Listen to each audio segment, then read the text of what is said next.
ఎంత గొప్ప దేవుడు అండి. ఏంటది? పాస్టర్ గారికి 5,000 ఇచ్చింది, సంఘంలో 200 రూపాయలు ఇచ్చింది. ఈ 5,000 రూపాయలు కానుకలు ఎప్పుడు 5,000 అవుతుంది? సంవత్సరం తిరిగి వచ్చేసరికి 5,000 అవుతుంది. వారానికి 200, 4 వారాలకు ఎంత? అదే 4 వారాలకి 800. 5 నెలలకి ఎంత? అదే దేవునికి స్తోత్రం. హల్లెలూయా. 6 నెలల కంటిన్యూగా వారానికి 200 దేవుని సందులో బుక్కులు విప్పితే 6 నెలలకు 5,000 అవుతుంది. అంతేనా? కానీ ఏమేం చేసింది? ఆ పాస్టర్ గారికి ఎప్పుడన్నా కానుక దశంభాగం చేతిలో పెట్టిద్దా? ఆయన చెప్తానన్నాడంటే ఏమైంది?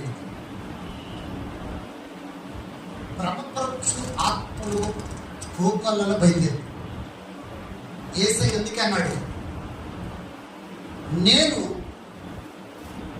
నా పేరిట అనేకులు బయలుదేరుతాను. ఏంటది?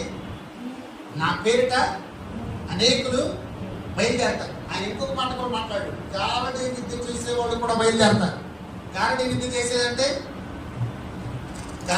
చేసేవాళ్ళు అంటే సోది చెప్పేవాడు మామూలుగా బయలుదేరతారు. లేడీస్ సోది చెప్తామమ్మా, సోది వాళ్ళు చెప్పేదేంటి? ఆమె నోట్లో ఏమొచ్చింది? ఆమె చెప్పేదే సోది, మనం వినేది కూడా మరేంటి?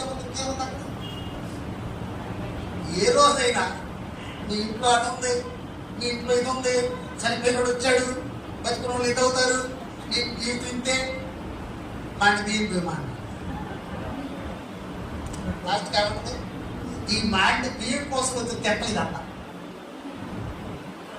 మానిన బియ్యం దేవుడికి స్తోత్రం. ఇది నేను చిన్నప్పుడు చాలా చూసాను. సోది చెప్పు వస్తుందంటే పెద్ద సోది లేకుండా నాకు సోది చెప్పింది. కానీ మమ్మల్ని ఏం చేయొచ్చా?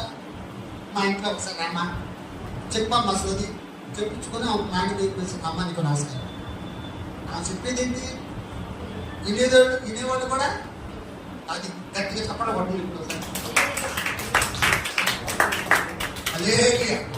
హల్లెలూయా.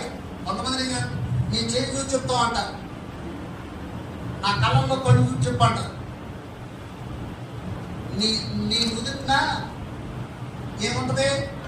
ఒక రాత్రమని అంటారు, ఎడకేదో తెలిసినట్టు. ఆ రాత్రి ఆమె తెలియదు. ఒక ఆమె నేను వెళ్తాంటే ఒక రోజు టిఫిన్ కోసం వెళ్తే నా పక్క నుంచో ఉంది. ఇలా చూసే ఉరికి నేను పాసిపోయి మొగంతోనే వెళ్ళాను. నాకు ఏముందో తెలుసా? నీ లోపల సూర్యుడు నిగనగనగా రాస్తున్నాడు. ఏముంది? నా లోపల సూర్యుడు నిగనగా, నా లోపల ఉన్నది ఒకే పాయింట్. సూర్యుడు నిగనగ రాకుండా నాకేదో కోటి వచ్చింది. ఏం చేస్తాను? సూర్యుడు చెప్తాను, నీకు వస్తాను. అదే బాగుంది. సూర్యుడు చెప్పించుకుని 100 రూపాయలు తీసుకుంటాను. అవునా కదా? ఏమండి, ఎవరి జీవితాల్లో సూర్యుడు నిగనగా ఆడతారా? లేదా నా జీవితాల్లో నిగనగా ఆడతారా? దేవునికి స్తోత్రం. హల్లెలూయా. నిద్ర కళతో వెళ్ళాడు టిఫిన్ కోసం. ఆ రోజు ఎక్కడ మీటింగ్కి వచ్చి నిద్ర కళతో వెళ్ళా. ఆయన ఏమంటుంది తెలుసా? తడుపు మెరిసిపోతున్నాడు. ఏం తడుపు మెరిసిపోతాడు? ఆల్రెడీ మెరిసిపోతున్నాడు. దేవుడు గట్టిగా చప్పట్లు కొట్టాలి. హల్లెలూయా. హల్లెలూయా. యెషయా ప్రవక్త ఒక మాట చెప్తే, యెషయా ప్రవక్త యేసు క్రీస్తు ప్రభు వారి గురించి 700 సంవత్సరాల క్రితమే ఆయన బయలుపరిచాడు. దేవుడికి స్తోత్రం. ఏమని బయలుపరిచాడు తెలుసా? యేసు క్రీస్తు ప్రభు వారి లోకానికి వస్తారు. ఆయన ఈ లోకంలో ప్రతి మనిషి కోసం ఆయన చనిపోతాడు. ప్రతి మనిషి కోసం ఆయన సిలువ కట్టబడతాడు. ప్రతి మనిషి కోసం ఆయన తన రక్తాన్ని ధారపోస్తాడు. ప్రతి మనిషి కోసం ఆయన చనిపోతాడు. ప్రతి మనిషి కోసం చనిపోయినటువంటి యేసు క్రీస్తు ప్రభువు మళ్ళీ ఇస్తారు.